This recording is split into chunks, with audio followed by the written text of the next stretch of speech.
What anime understands about superheroes that Marvel doesn't. I'm excited about this one, guys, especially as a Superman fan. I want to see if anime actually does get some things right. First of all, put it in the comments if you think anime does understand superheroes better than Marvel. We won't put DC in the mix. We know they do great and fine on their own, right? Marvel Cinematic Universe is one of the most iconic parts of Hollywood. Okay. For a very long time, when people agree. thought about superheroes, they immediately thought about the MCU. It's true. He's right. He's right. It really, yep. The MCU. DC spent way too much time trying to compete with the MCU and not enough time just building their own universe. They're like, oh, they did an Avengers. We better do a Justice League. Oh, you know what I mean? It's like, come on, do what you do good. They did really good with The Dark Knight Rises, focusing on one character at a time. They should have stuck with that. They were very good at that.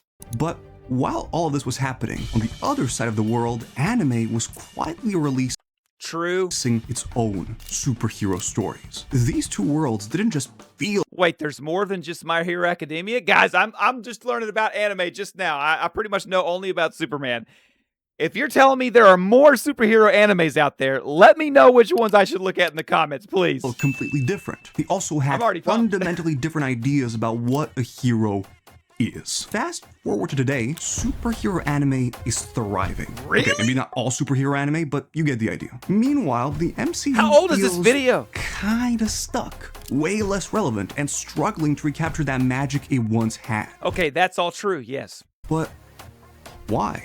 Why are people gravitating towards anime superheroes while slowly losing interest in Marvels? What does anime understand about this genre that the MCU doesn't? You know, I've been learning about other fandoms that aren't Superman, and I'm not disappointed in the way Superman's gone over the years, but he's never hit really hard for everybody. Why am I spending my time learning about this stuff if I was totally satisfied here? You know what I'm saying? Like, this has got me thinking, guys. Ultimately, who actually does superheroes better? First thing you need to know is that the MCU has pretty much been around for nearly 20 years. To really see how it evolved, let's look at one of the earliest films, one from the middle, and one of the recent Okay, Iron Man. Don't know. releases. And if we're doing this properly, we have to start with the movie that started the whole thing, Iron Man. Tony Stark is... Did it start the whole thing, or was those the Spider-Man movies? I guess the Spider-Man movies weren't part of the MCU. They were Spider-Man movies. An absolute piece of garbage. He's arrogant, mean, and his job is to make weapons. But then, he gets attacked by people using the weapons he created. While being trapped in a tiny cave where he's forced to build them a missile, he realizes that maybe he should stop doing that once he leaves. So he creates the Iron Man suit, escapes, comes back, and shuts down the weapons thing forever. It is pretty funny, though. If you think about it. In order to shut down and stop making weapons, he makes a supreme weapon that only he gets to use. It's like textbook fantasy. I'm like, are you really solving the problem, or are you just playing dictator here? You know what I'm saying? Everyone loses their mind because he just decided to tank his own company's entire business. His mentor, Obadiah Stane... Yeah, that is bad because you have tons of employees that, you know, and would have families and all kinds of stuff that are relying on you. He becomes a villain specifically because Tony's trying to do the right thing, and it's kind of messing up their money. But ultimately, Tony creates the red and yellow suit we know and love, and he wins. Tony Stark started off bad, but now he's a hero. He was a genius who used his talent to create weapons that destroyed people. Now he does the same to help them. The public loves him. That movie still looks great, guys. Let me know in the comments if you agree. Does that movie still look great? I think it does. He's smart, he's special, and not everyone can do what he does. Sure, he shakes things up for a bit, but by the end, everything's fine and actually better than before. Tony Stark has found his calling. Fast forward a couple of superhero movies, and eventually all these characters assemble to form the Avengers, which honestly you've probably heard about even if you've never watched a Marvel movie in your entire life. There's been a bunch of these films, but Infinity War... I haven't watched that many of them, guys. I haven't watched Infinity War. Like I said, I'm a big Superman guy. I haven't even watched all the DC movies that there are out there, like Blue Beetle, for example. Is the one most people agree is peak MCU. The whole plot is basically the Avengers trying to stop this guy called Thanos from collecting all the Infinity Stones, because if he gets them, he can literally snap his fingers and delete half of all life in the universe. And he does it. The movie ends with half the universe just turning into dust. Then the next movie comes out, and it picks up 5 years later. The remaining Avengers come up with this whole plan where they go back in time to steal the stones from the past, bring everyone back, and then have one final massive battle with Thanos to save. I didn't even realize is that there are a ton. I'm not able to pause. There we go. I didn't even realize that was two different movies. I thought that was the same movie. Of characters. It's an assembly of people we've met throughout the entire MCU up until that point. But ultimately, despite how different they are, all of them are there to do the right thing. It's the idea that heroes will always find a way to fix everything. Without heroes, Thanos wins. Half of everyone stays dead, and the universe is permanently broken. But with heroes, even the most catastrophic loss can be reversed. Even the impossible becomes possible. Heroes are good. Heroes are necessary. Heroes are what saves us when absolutely nothing else can. You know, I like the description he's using of heroes, and I like how he's using Marvel to describe how well they're doing it. What I'm curious about is how he's going to top that with anime. One of the newest MCU movies is Thunderbolts, which they're literally also calling the New Avengers. It's about this team of people who are supposed to be darker than your regular hero. Yeah, Superman beat that one, but that's not saying a whole bunch because it didn't do well, right? You've got reformed assassins, ex-criminals, people with serious issues, basically anti-heroes. This is supposed to feel very different from the previous Avengers. The Thunderbolts are literally products of the superhero system. They were broken by it. As the movie goes on, they form a group not because they want to, but because it's the only way for them to survive. But here's the thing, even though they've all done terrible stuff, the movie still frames them. I like how he holds that Goku or whatever that is that entire time. He's just holding it the entire time. As redeemable. Sure, their actions are brutal and their methods are questionable, but the message is the same we've been hearing this whole time. If you fight on the right side, you're one of the good guys. The movie asks if imperfect people can still be called heroes, and the answer is yes. At the end of the day, Thunderbolts is just reinforcing the same myth the MCU has been selling since Iron Man. That heroism, even when it's messy, is ultimately a good thing, and the world is better off with them because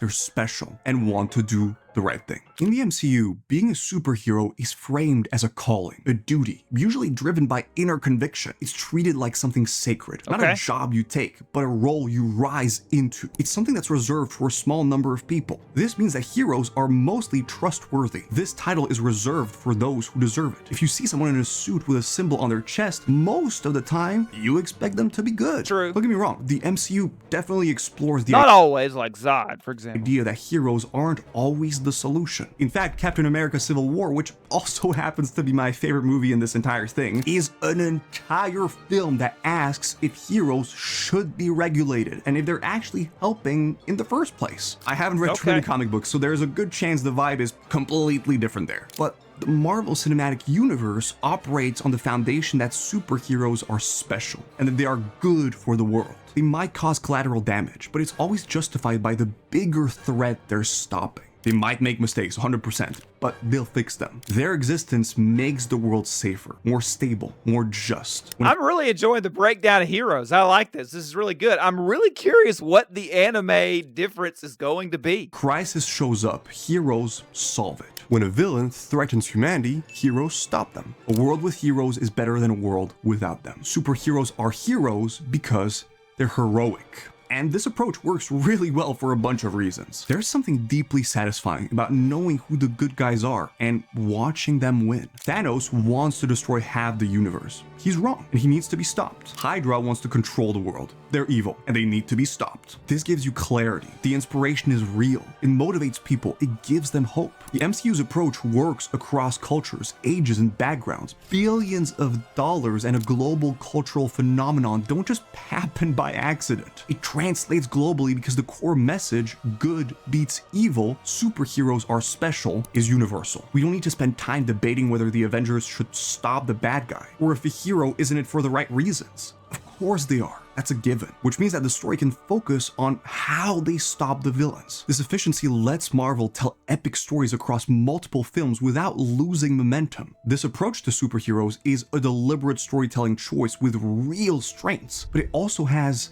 a few weaknesses. By assuming heroes are good and special by default, the MCU shuts down entire categories of questions. It can't really explore whether heroes create the problems that they solve. It can't really examine whether society would be better off without them, or what it truly means to be a hero. There are movies where it does it a little bit, 100%, but it rarely goes deep. And this is where I want to switch to anime, because I feel like part of this, one of my problems is that everything is always the end of the freaking universe. And it's so big and it's so large that it's hard for me to really relate. I wish they would bring things back down, kind of like Spider-Man movies often do. The day-to-day, like save the little person, the woman getting her purse stolen, and, it leads to something bigger that the hero can save. I prefer that kind of thing. I hate when it's always like the whole Infinity War thing. I've never really wanted to watch, that stuff, because I'm like, so you're telling me he's gonna snap away like everything? It's not even gonna hurt. It's just gonna be gone. You know what I'm saying? Like it's too big. It's too big for me. I think that it sometimes takes this whole superhero thing in a slightly different direction. It's a subtle shift, but it completely changes how these stories feel. I'm going to show you a couple of them, starting with probably the most popular superhero anime out there. My Hero Academia is set. Now, I have seen the first episode. I don't want to give away too much about what I felt about it, but I found myself relating to the main character. Is it Deco? Is that his name? And in a way that I did not expect to happen. Okay, not at all. If you want to see that, get over to Twitter. In the description, you'll see my link to Twitter, and go over there and put @TeamYouTube and fuss about the fact that they deleted my channel 10 minutes after I made it for impersonating myself. That's where we're at right now. That's why nobody can see my reactions to the fandoms of the shows that I'm, the fandoms of the shows that I'm learning about, because they did that. So get over there and help me if you can. In a world where superpowers are just normal. Here, they're called quirks, and approximately 80% of people have them. When these powers first started showing up, society completely fell apart. There's this whole period called the Quirk War, where everything was just chaos. Superpowers appeared out of nowhere with zero warning, and as people developed them, society had absolutely no idea how to handle it. Governments couldn't keep up, law enforcement was useless, and for a while, it was just pure insanity. It wasn't until I think that's how it would go. I really do. After this whole era that they finally implemented a formal hero system with licensed heroes, regulated quirk usage, and actual laws. Regulated quirk use. See, I didn't even know all that. Licensed heroes? Well, that sucks. So now, professional heroes are everywhere. Being a hero is literally just a job. But in this world, people aren't just people who save others. They're also celebrities. They have rankings, merchandise, and fan clubs. The series really digs into how turning heroism into a market changed everything. Some heroes are competing for media attention and high-profile rescues instead of focusing on people who genuinely need help. Some of them pick easy cases that'll boost their stats. The #1 hero, Endeavor, mentally and physically destroyed his family for years because he was obsessed with surpassing his rival. And what happens to him? Firebeard. Legally, nothing. A ton of heroes get treated horribly because their powers made them look different from regular people. Almost all the villains in MHA exist because of a world that has superpowers. Very much an X-Men story, though I don't know why a quirk would give you a glove face, but yeah.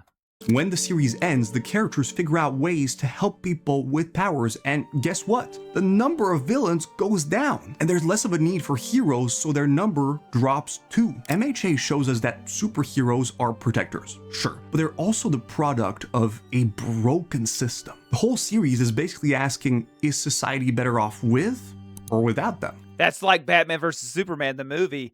They did this thing where they were like asking whether or not it was even necessary to have Superman, but the point came down to the fact that it doesn't really matter whether it's necessary or not. He's here. One Punch Man is an extremely popular superhero anime that is technically a comedy, but weirdly enough, it explores this stuff way more deeply than you'd expect. Oh, okay, yeah. Y'all have asked me to react to more stuff about that. I can't find any good videos on my own, though. I definitely need you to give me some recommendations, because I don't pre-watch them, so I have no idea what's in them. I just go by the title and thumbnail. I'm like, what does that mean? The story is set in a world where superpowered monsters are constantly showing up and threatening to destroy entire cities. To deal with this, society creates the Hero Association, which is basically a formal organization that licenses heroes, ranks them, and deploys them. Kind of like in my— Is that a common thing in the anime hero system? As everybody gets licensed to be heroes? Hero Academia. But here's what Hero Society is kind of ignoring. The system is broken and biased. The Hero Association cares way more about rankings and public relations than they do about actually protecting people. And One Punch Man doesn't shy away from this at all. The series literally shows us heroes who ignore low-level threats because they're not worth the effort. Heroes who care more about their rankings than helping people. Heroes who are only in it for the fame, the money, or their own ego, instead of genuinely wanting to protect anyone. Heroes are ranked from Class C to Class S. Yeah, if I were one of those heroes, I would, that would drive me nuts. If the people around me weren't actually caring about the people, it's like, why be a hero? Why be a hero? Being an S-class doesn't automatically make you brave or altruistic like a hero should be. For example, you've got this hero called Amai Mask. He's this handsome, charismatic hero operating as A-class rank 1, just below the elite S-class tier. He's massively popular with the public, constantly on camera, basically seen as the face of heroism itself. But underneath all that, he's ruthless. He's so generic looking. Manipulative, and obsessed with controlling the hero image. But on the other hand, you also have heroes like Moomin Rider. In pouring rain, and with absolutely zero powers, he stands alone against the monster. Can you get licensed in this universe with zero powers? Deep Sea King, an enemy who has already crushed some of the strongest heroes. He knows he What did I do? can't win, but he charges anyway, shouting that it's a hero's duty to fight for the people, no I think he edited that in. matter the odds. Each time he's knocked down, he gets back up. It's not strength that makes him heroic, or the fact that he's a registered hero. It's his refusal to back down. There are definitely other series that go down this route, like Tiger and Bunny. But I also want to talk about this Chinese anime that I think takes this concept and just goes to the absolute Chinese anime, is that...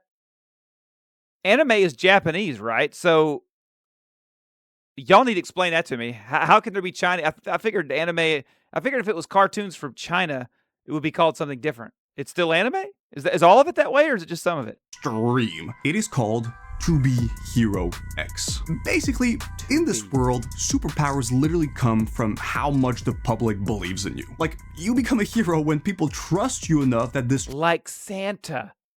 How much they believe in you. That's how much power he has to do the things he's got to do. trust value thing manifests as actual real powers. This doesn't even need to be because you did something heroic. There are a lot of characters who get high trust scores purely because they're popular on social media or something. The more trust you have, the stronger you become. Oh, that's a cool idea, guys. I like that. I would let me know if there's any videos out there that you can recommend to me where I can learn more about that. That's pretty cool. It updates in real time based on public opinion. Now, because fame literally equals power in this world, you've got these hero agencies who are out there recruiting celebrities and influencers and turning them into heroes like they're running a talent agency. Is this a movie? Like, it looks really solid, or is it, it's an anime, he said? It looks, let me know what this is. Public literally determines who wins fights. If your reputation takes a hit and people lose faith in you, your trust value drops in real time. And your power? You immediately get weaker. Wow. No fans, no power. The whole thing is basically being manipulated. Being a hero isn't some noble calling. It's basically a profession engineered by people in power. Like, hero agencies are actively creating personas of their heroes to appeal to the public. There's this one hero called Nice, who was literally constructed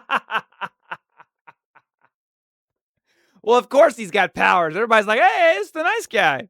as the perfect hero down to the smallest detail. They did stuff like give him elegant hobbies, and they even arranged a staged nemesis for him to fight regularly purely to boost his popularity. Wow. But it's all fake. His rival is actually his best friend in real life. A lot of heroes have origin stories or gimmicks that are just tailored for mass appeal. Ghostblade deliberately cultivated this mysterious online... So is it really just their power is from the trust? That's how they get power. Like, that's just a phenomenon in that universe, I guess. And they figured out how to harness it and to grow it, maybe. Like, that's pretty cool idea. As a silent, cool assassin to gain followers. That's kind of how, if you've ever read Neil Gaiman's something gods book, I can't remember what it was. It's kind of how the gods work. Like, how much people believe in them or worship them. It's like how much power they have or whatever.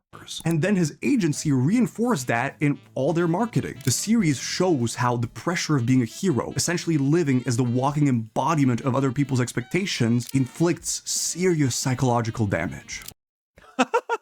So what if your trust goes down while you're like in the middle of flying or something like that?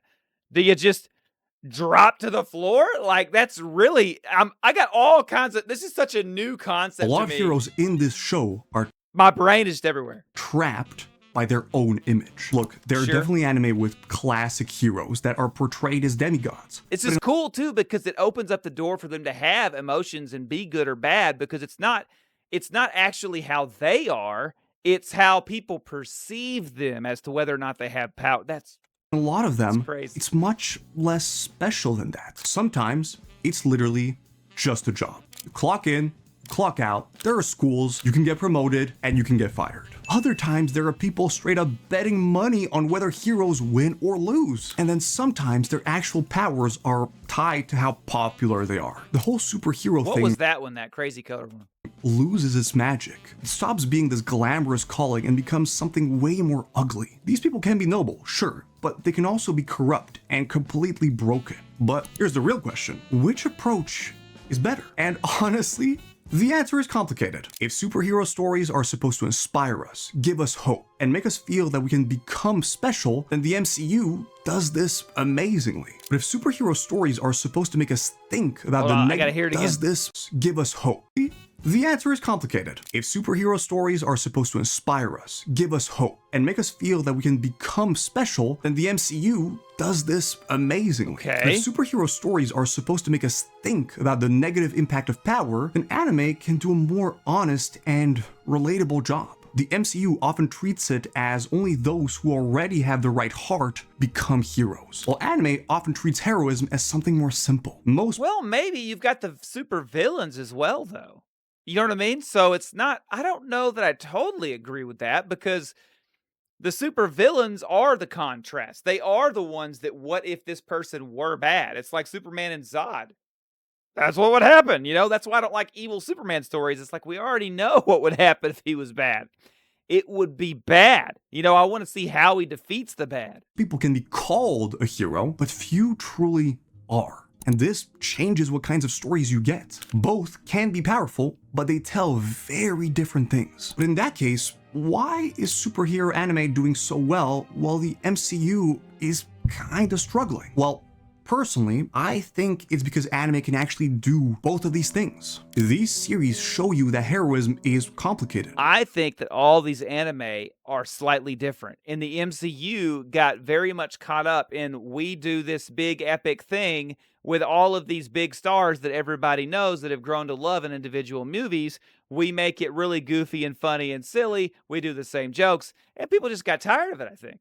I think people just got tired of it. And this stuff, it's not going to fall into that same thing like that. but they don't say heroism is worthless. Because they're not all part of the same universe. For example, My Hero Academia questions whether building society around powers is a smart move, but it still shows us real heroes in action and real heroism. The determination to save everyone, putting your life on the line to help those in need, the slow, hard work of building a better world despite all the issues going on. It's all there. But at the same time, you also get an honest look at what those powers cost and what they can do to people. It gives you heroes to root for and reasons to question whether having them is a good thing. It says, power is dangerous, but sometimes necessary. Heroism is complicated, but still valuable. Systems corrupt people, but individuals can fight against that corruption. Okay. Good intentions aren't enough, but they still matter. Listen, You don't see that in the MCU stuff? I grew up watching the MCU, and at the time, I absolutely loved it. But honestly, looking back at these movies now, I think that the ones that age the best are the ones that ask these questions, like Civil War, or even the first Iron Man to a certain extent. Even though I've So they do have it in there?